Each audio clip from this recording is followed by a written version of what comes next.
द्रौपदी महाभारत की एक ऐसी पात्र थी जिसने अपने आत्मसम्मान के लिए और अपने हक और इच्छा के लिए आवाज़ उठाई थी, जिसे आज भी लोग सम्मान से देखते हैं। लेकिन द्रौपदी से जुड़ा एक रहस्य ऐसा भी है जो आपको हैरानी में डाल देगा।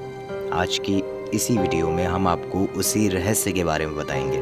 क्या द्रौपदी के साथ उस 1 साल के अज्ञातवास में ऐसा कुछ हुआ था जिससे वो आज भी बदनाम है, या फिर यूं कह लीजिए इतिहास में कुछ गलत बताया गया हो? तो चलिए हमारे साथ वीडियो के अंत तक और जानते हैं आखिर द्रौपदी के साथ क्या हुआ था।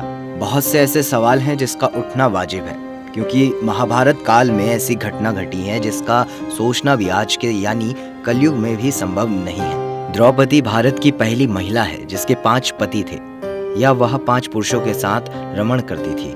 द्रौपदी की कथा व्यथा को बहुत कम लोग जानते हैं। क्या उस समय समाज एक से ज्यादा पति से विवाह करने वाली स्त्री को स्वीकार करता था? क्या कोई विवाद खड़ा नहीं हुआ, या फिर समाज में बहुपतित्व और बहुपत्नी वाली व्यवस्था थी?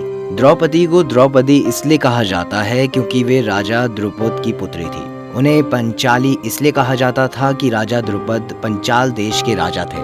उनका नाम कृष्ण भी था क्योंकि वे भगवान कृष्ण की सखी थी। उनका एक नाम याग्नि भी था क्योंकि वे यज्ञ करने के बाद पैदा हुई थी। और अंत में उनका एक नाम सेरंद्री भी था। सेरंद्री का अर्थ होता है पति के अलावा अन्य पुरुषों के साथ रमण करने वाली। लेकिन यह सच नहीं है। अज्ञातवास के दौरान द्रौपदी ने राजा विराट के यहाँ उनकी पत्नी सुदेशना के सौंदर्य के देखरेख करने वाली के रूप में काम किया, इसीलिए उनका नाम सेरंद्री था। सेरंद्री के रूप, गुण तथा सौंदर्य से प्रभावित होकर महारानी सुदेशना ने उसे अपने मुख्य दासी के रूप में नियुक्त कर लिया था।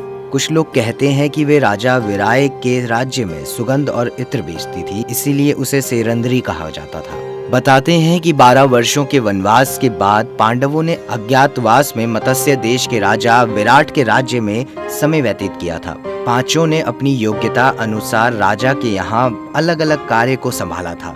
द्रौपदी का विवाह 5 पांडव से होना भी उसके भाग्य में लिखा था, क्योंकि द्रौपदी को 5 पतियों का वरदान मिला था। व्यास जी ने बताया कि द्रौपदी अपने पिछले जन्म में बहुत सुंदर युवती थी। सर्वगुण संपन्न होने के कारण उसे योग वर नहीं मिल रहा था, इसलिए उसने भगवान शंकर की तपस्या की और शंकर जी प्रकट भी हो गए। उस समय द्रौपदी ने हड़बड़ाहट में 5 बार वर मांगे, इसलिए उसे शिवजी के वरदान के कारण इस जन्म में 5 पति प्राप्त होंगे। अब इसे पांडवों की पटरानी बनने से रोक नहीं सकते। यह सुनकर द्रौपदी ने कहा कि भगवान शंकर ने जैसा वर दिया था वैसा ही होना चाहिए, फिर चाहे यह धर्म समस्त हो या अधर्म। चलिए आपको बताते हैं कि द्रौपदी का व्यवहार अपने 5 पति से कैसा था। एक दिन की बात है, पांडव और ब्राह्मण लोग आश्रम में बैठे थे। अब उसी समय द्रौपदी और सत्यभामा भी आपस में मिलकर एक जगह बैठी थी। दोनों ही आपस में बात करने लगी। अब सत्यभामा ने द्रौपदी से पूछा कि बहन, तुम्हारे पति पांडव जन तुमसे हमेशा प्रसन्न रहते हैं। मैं देखती हूँ कि वे लोग सदा तुम्हारे वश में रहते हैं। तो मुझे भी ऐसा कुछ बताओ कि मेरे श्याम सुंदर भी मेरे वश में रहें। ये सुनकर द्रौपदी बोली कि सत्यभामा, ये तुम मुझसे कैसे दुराचारणी स्त्रियों के बारे में पूछ रही हो?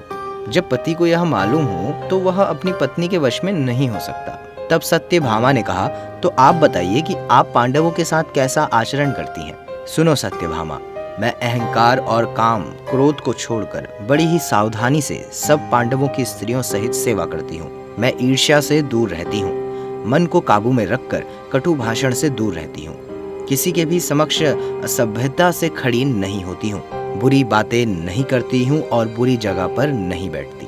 पति के अभिप्राय को पूर्ण संकेत समझकर अनुसरण करती हूँ। देवता, मनुष्य, सजा धजा या रूपवान कैसा ही पुरुष हो, मेरा मन पांडवों के सिवाय कहीं नहीं जाता।